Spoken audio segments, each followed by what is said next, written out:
early fall, when the air is still, on shallow ponds, sometimes you get these beautiful crystals, these blades of ice.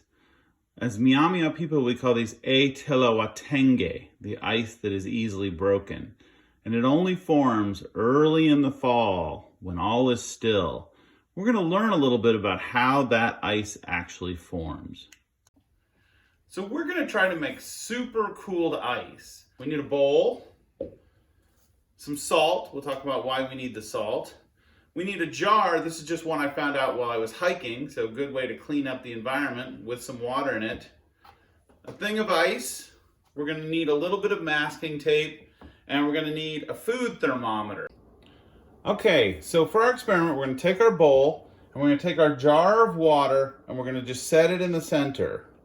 Now, we need the thermometer in there, and that's what we're going to use the tape for. So we're going to take just a little bit of this masking tape, and we're going to put it over the mouth of the jar here like this, right?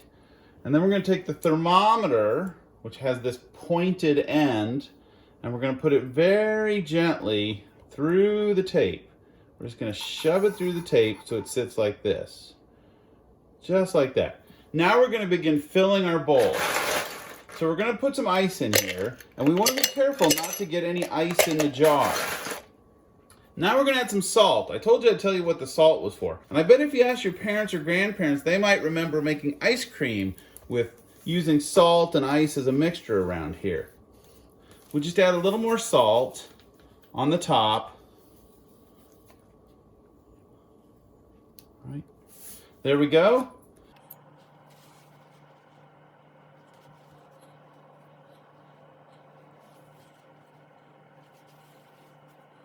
Now if we take the thermometer and we poke at it a little bit, you can see there's ice in there. It's easily broken. Atilawatenge, the ice that's easily broken. And that's how you form super cooled ice. Pretty cool experiment.